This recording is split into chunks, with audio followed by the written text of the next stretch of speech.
Halo, jumpa lagi di Ruang Senja ID. Gue bakal cerita sedikit ya di sini selama pemakaian pada HP Infinix Note 30 yang bener-bener gue udah nggak ngerti lagi sama Infinix. Yang menurut saya untuk harganya nggak masuk akal. Dan di sini aku akan bahas dari segi kekurangan maupun dari segi kelebihannya. Nah, mungkin di antara kalian ada yang lagi mencari HP ini, bingung mau beli atau enggak, kalian bisa lihat video ini dulu aja sampai akhir. Jadi jangan di skip-skip ya. Jadi langsung aja ya kita mulai. Infinix di tahun ini lebih menunjukkan taringnya ya di kelas harga 2 jutaan dan membuat saya penasaran dan akhirnya beli juga. Dan yang aku beli ini warnanya Sunset Gold. Entah kenapa saya suka aja untuk desainnya dan untuk warnanya. Mungkin nggak semua orang suka warna kayak gini. Tapi kembali lagi ya sama selera masing-masing.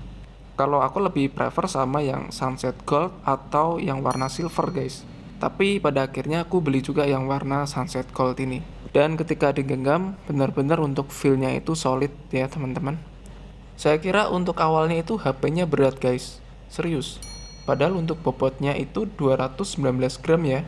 Kalau menurutku sebenarnya ini nggak berat ya. Apa mungkin beda warna beda berat saya kurang tahu juga. Tapi menurutku ini biasa aja. Jadi nggak terlalu berat juga nggak terlalu ringan. Pas-pas aja gitu.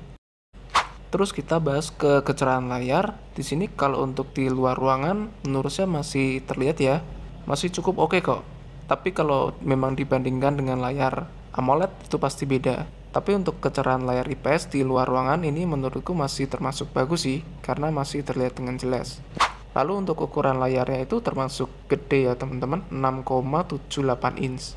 Kalau dibuat nonton, untuk warnanya sih aku suka-suka aja. Kecerahannya bisa terang juga, ya standarnya layar IPS sih, tapi memang untuk layar Infinix ini menurutku cukup oke. Dan kontras maupun warna yang dihasilkan juga pas menurut saya. Lalu untuk kelebihan mungkin ada di ukuran layarnya yang besar, jadi kalau kita buat nonton itu terasa nyaman ya teman-teman. Dan untuk Infinix Note 30 ini pada saat saya tes multitouch cuman dapat 5 multitouch saja guys. Lalu ketika saya tes untuk bermain real drum, untuk hasilnya juga oke-oke aja. Mari kita tes.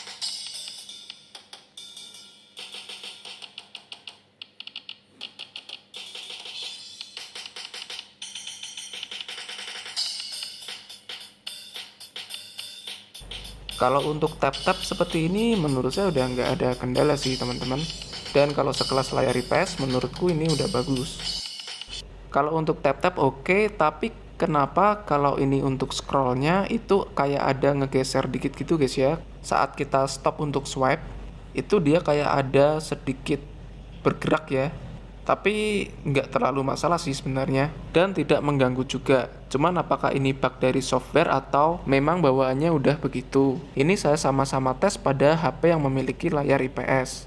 Dan saya tukar pun dengan jari yang kanan ini masih sama. Coba apakah punya kalian juga ada yang mengalami seperti ini? Coba komentar aja di kolom komentar.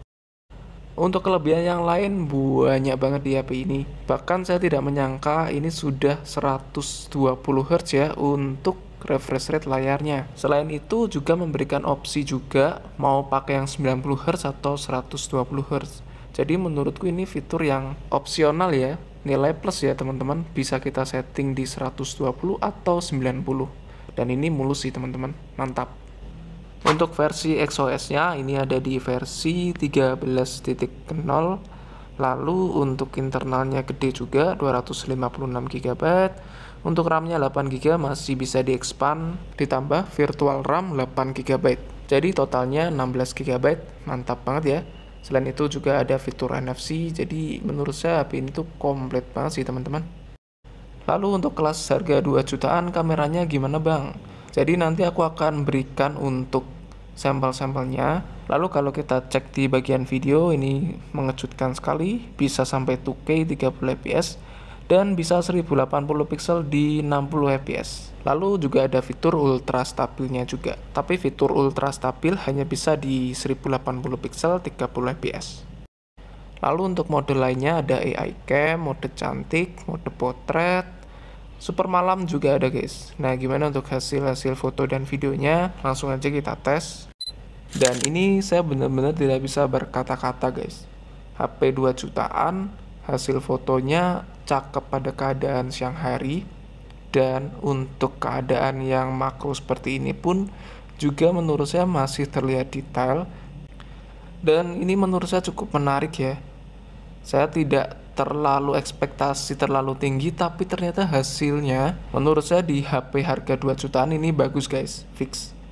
Tapi memang sayangnya nggak ada lensa ultrawide ya, jadi lensa biasa aja. Tapi ini benar-benar sudah cukup banget ya kalau untuk foto-foto teman-teman. Dan menurut saya untuk hasilnya juga nyaman dilihat, warnanya pun juga nggak oversaturasi.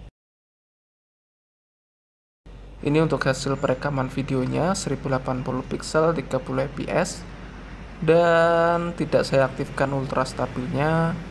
Ya kurang lebih seperti ini ya guys. Kalau untuk videonya menurut saya biasa aja sih, di kelas harga 2 jutaan. Tapi yang lumayan oke ini zoomnya, kalau kita zoom itu nggak terlihat pecah, dan cenderung menurut saya untuk warnanya ini agak pucat malahan. Kalau untuk video mungkin kita perlu edit lagi jika mau diupload ke sosmed, tapi selera ya. Lalu untuk ngegame gimana bang? Untuk ngegame ini MediaTek G99, settingannya super ultra di Mobile Legends ini lancar-lancar aja, nggak ada kendala. Dan untuk masalah suhu ini bisa dikontrol cukup baik ya menurutku, karena selama main itu nggak pernah yang panas, cuman hangat dikit aja dan itu nggak terasa. Tapi entah jika game berat seperti Genshin Impact yang pasti bakal ada panas sih. Cuman kalau untuk game-game seperti ini, seperti COD Mobile, Mobile Legends, sama eFootball yang saya tes, itu cuman hangat dikit-dikit aja dan nggak terasa. Dan yang saya suka itu ada fitur pengubah warnanya ya. Di sini kita bisa atur warna game kita jadi lebih terang atau lebih saturasi. Jadi menurut saya ini sebuah nilai plus ya teman-teman. Lalu untuk game lain seperti COD Mobile ini lancar juga. Untuk settingannya itu dapat di medium sama high ya. Dan ketika diajak main game pun lancar-lancar aja, nggak ada FPS yang drop. Tapi memang untuk settingannya ya seperti tadi teman-teman. Dan untuk overall nyaman-nyaman aja untuk dimainkan.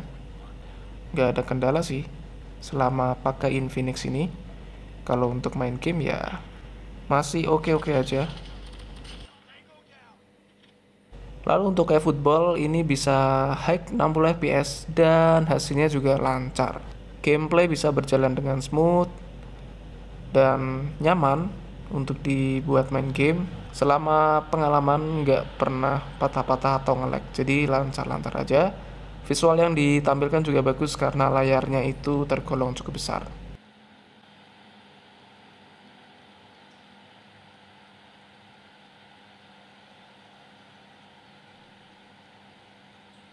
Oke, dan yang saya suka di HP ini tuh masih ada lubang audio jack, slot MMC, baterai awet, fitur pengecasan yang cepat di 45 watt, tapi kita beralih ke bagian suara.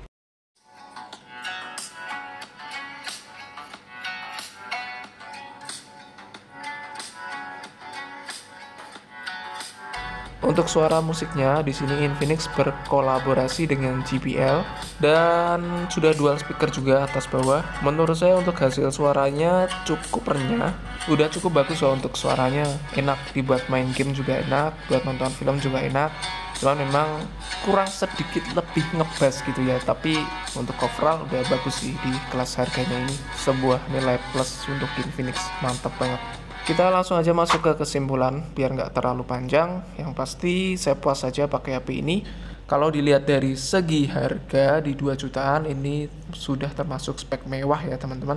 Tapi memang pastinya ada kekurangan dan kelebihan ya. Tapi kembali lagi ke kebutuhan kita. Baterai awet, ngecas cepat, internal gede, ada NFC 120 Hz. Gue nggak bisa berkata-kata lagi teman-teman.